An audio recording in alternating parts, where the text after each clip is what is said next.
कोणत्याही व्याख्याताविषयी बोलत राहतो.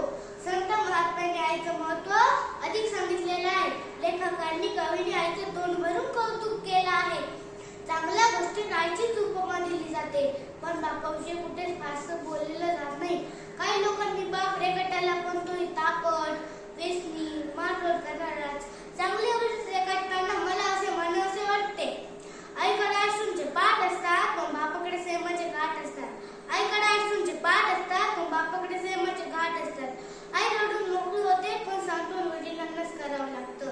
रोजच्या जेवणाची सोय करणं आई आमच्या लक्षात राहते, पण आयुष्याची शिदोरीची सोय करणारा बाप आम्ही किती सहजपणे विसरून जातो. मी खूप अभ्यास करून मोठी व्हावे, मला प्रत्येक वर्षी पहिला नंबर यावा असे माझ्या बाबांना वाटते. माझ्या बाबांनी माझ्यासाठी खूप खूप स्वप्न रंगविले आहे. ती सर्व स्वप्न पूर्ण करण्याचा मी प्रयत्न करणार आहे. त्यासाठी मी खूप अभ्यास करणार आहे. वडील म्हणजे फणसासारखे असतात. फणस जसं बाहेरून काटेरी आणि आतून गोडगरे असतात, वडीलही त्याप्रमाणे बाहेरून रागीट आणि आतून प्रेमळ असतात. वडिलांच्या मनातील प्रेम हे अथांग सागराप्रमाणे असते. चालायला लागल्यावर आधाराचा पहिला हात माझ्या बाबांचाच होता. चालताना मी पडले तेव्हा मला खूप लागलं होतं, तेव्हा पूर्ण आभार माझ्या बाबांच्या डोळ्यात आटलं होतं. रात्री झोपताना बाबांचीच मांडी माझी उशी असते. बाबांचा सोडून शाळेत जाणे नकोसं वाटते, पण तोच आठ पकडून घरी जाताना मात्र मला कसलेच महान राहत नाही. म्हणूनच मी असे म्हणते, वडील म्हणजे दीपस्तंभ, सुखदुःखांना झेलणारा, ऊन पाऊस वारा यांना सामोरे जाणारा, किती संकट आली तरी ती धैर्याने पेलणारा, एक अभेद्य तारा, एक अभेद्य तारा. सर्वांसमोर आई मोकळ्यापणाने रडू शकते, पण रात्रीची तोंड करून सुटतो तो बाप असतो. आई रडते, वडिलांना रडता येत नाही. किती दुःख झाले तरी त्यांना आधार देण्यासाठी त्यांना आपल्या अश्रूंवर घालावं लागतो. जिजाऊंनी शिवबा घडवला असं अवश्य म्हणावं, जिजाऊंनी शिवबा घडवला असं अवश्य म्हणावं, पण त्यावेळी शाजी राजांची वाटण सुद्धा ध्यानात घ्यावी. देवकार्याचं कौतुक अवश्य करावं, अवश्य करावं, पण पुरातून लहान बाळाला डोक्यात घेऊन जाणारा वासुदेव सुद्धा लक्षात ठेवावा. रामा कौशल्याचा पुत्र अवश्य असेल, पण पुत्र योगाने तडफडून मरण पावला तो पिता दशरथच होता. आई घराचं मांगल्य असेल तर बाप घराचं पावित्र असतो. ज्या घरात बाप आहे त्या घराकडे वाईट नजरेने कुणी बघू शकत नाही. आपल्याला चटका बसला, ठेच लागली, फटका बसला तर आई ग हा शब्द बाहेर पडतो, पण रस्ता पार करताना एखाद्याचा जो ब्रेक लावतो तेव्हा बाप रे हा शब्द बाहेर पडतो. छोट्या संकटांचे साईचेच मापन घेतो, पण मोठ्या संकटांना, वादळांना पेलताना बापच समोर येतो. माझे बाबा खूपच चांगले आहे, मी त्यांचं सर्व ऐकते. त्यांचा स्वभाव खूपच साधा आहे. ते एक शेतकरी आहेत, ते खूप कष्टू आहेत. माझ्या बाबांनी उन्हाचे चटके अनेक वेळी सोसले आहेत. ऊन, वारा, पाऊस, थंडी या कशाची दमन बाळगतात, ते शेतात कष्ट करतात. माझ्या बाबांनी माझ्यासाठी खूप काही करायचे ठरवले आहे.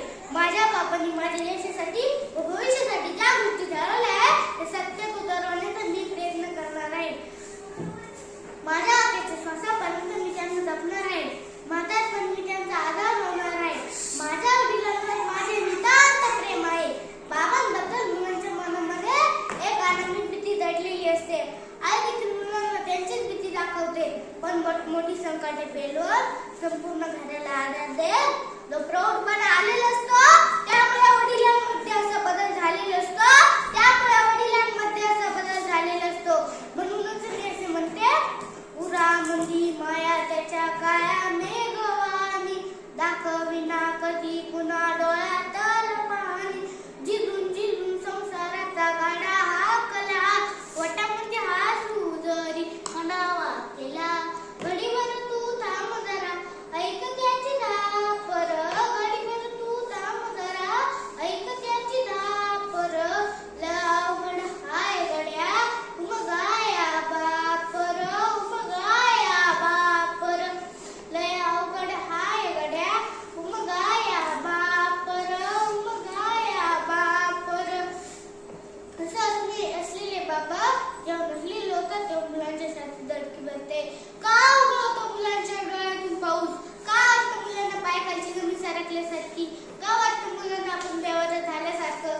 येतील.